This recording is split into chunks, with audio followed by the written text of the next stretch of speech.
গত ডিসেম্বরে অসংখ্য সদস্য বানানো হয়েছে যাদের ইন্টারভিউ পর্যন্ত নেওয়া হয়নি। আনিসুর রহমান মিলন সাহেব প্রবাস জীবনযাপন করছেন, কোন কারণে তাকে আসলে এই পদে বহাল রাখা হচ্ছে যেখানে তার কোনো অ্যাক্টিভিটিসই নেই। 1200-1300 শিল্পীকে বাদ দিয়ে আমরা আসলে কোনো সংস্কার কোনো কিছুই চাই না। যারা সিনিয়র রয়েছেন তাদের হাতে তুলে দিতে চাই একটি নির্বাচন কমিশন। সাধারণ শিল্পীদের বাদ দিয়ে কোনো কিছুই সম্ভব না। কেউ এই অধিকার রাখে না যে আমার পরিবারে এসে আমার পরিবারের সমস্যা নিয়ে কথা বলবে। আমাদের সংগঠনের গঠনতন্ত্রে রয়েছে যে আপনি আপনি প্রাথমিক সহযোগী সদস্য হবার পর প্রাথমিক সদস্য হবার পর 1 বছর পর্যবেক্ষণের পরে পুনরায় কমিটির আলোচনা সাপেক্ষে বা আপনার পর্যালোচনা সাপেক্ষে আপনাকে সদস্যপদ স্থায়ী হবে কিনা সেটা আপনাকে ডিক্লারেশন করবে। গত ডিসেম্বরে অসংখ্য এরকম সদস্য বানানো হয়েছে যাদের ইন্টারভিউ পর্যন্ত নেওয়া হয়নি। আরও একটি বিষয় হচ্ছে আমাদের মধ্যে যেমন আনিসুর রহমান মিলন সাহেব, আপনারা সবাই জানেন তিনি দীর্ঘদিন ধরে ইন্ডাস্ট্রি থেকে দূরে প্রবাস জীবনযাপন করছেন। তিনি এই সংগঠনের একটি গুরুত্বপূর্ণ পদ হোল্ড করছে সভাপতি হিসেবে। তাহলে আমার কথা হচ্ছে কোন কারণে তাকে আসলে এই পদে বহাল রাখা হচ্ছে যেখানে তার কোনো অ্যাক্টিভিটিসই নেই। এরকম আরও অসংখ্য অসঙ্গতি রয়েছে, যে অসঙ্গতিগুলো আপনাদের মাধ্যমে বলতে চাই যে আমরা যারা সাধারণ শিল্পী রয়েছি, এমন অনেক শিল্পী রয়েছে যারা হয়তো বাজারের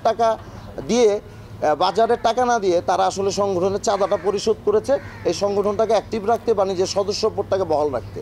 তাহলে এই 1200-1300 শিল্পীকে বাদ দিয়ে আমরা আসলে কোনো সংস্কার কোনো কিছুই চাই না। প্রথমত এই কমিটির যারা রয়েছে, পূর্ণাঙ্গ কমিটি অলরেডি ডিক্লেয়ার দিয়েছে। আগামীকাল আমাদের এজিএম রয়েছে 18 তারিখে, ওখানে ওনারা পদত্যাগ করবেন এবং তারা একাংশ বলছেন যে একটি অন্তর্বর্তীকালীন কমিটি যেখানে 3 থেকে 4 মাস মেয়াদ রয়েছে। আমরা আসলে কোনো অন্তর্বর্তীকালীন কমিটি চাই না। আমরা সরাসরি একটি নির্বাচন কমিশন গঠন করতে চাই।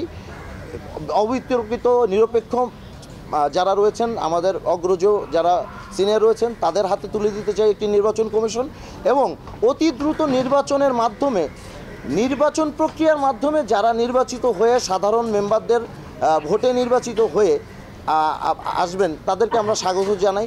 এরপরে নির্বাচিত কমিটি আসলে এই সংবিধানকে, আমাদের সংগঠনের গঠনতন্ত্রের যে সংস্কার বা সংযোজন বিয়োজন রয়েছে সেটি আসলে করার অধিকার রাখে। এবং সর্বোপরি একটি কথা আপনাদের উদ্দেশ্যে সর্বশেষ বলতে চাই, আপনাদের গণমাধ্যম হচ্ছে আমরা বলবো যে সবসময় মাচ পিপল এবং আমরা যারা অভিনয় শিল্পী হিসেবে বা ইন্ডাস্ট্রিতে কাজ করি, আপনারা হচ্ছেন আমাদের মেরুদণ্ড। আপনাদের মাধ্যমেই আসলে সবার সাথে আমাদের কমিউনিকেশনটা বেসিক্যালি হয়।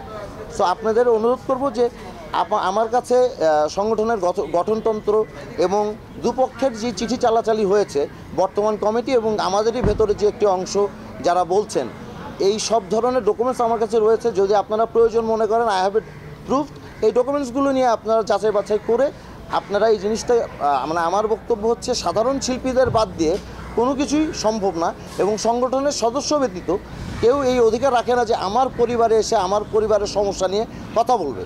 আমাদের সমস্যা আমরা কথা বলবো, তারপরে যদি আমরা সমাধান করতে না পারি তাহলে দেশের প্রচলিত আইন রয়েছে, আইনি ব্যবস্থা রয়েছে, সেখানে আইন অনুযায়ী ব্যবস্থা গ্রহণ করা হবে।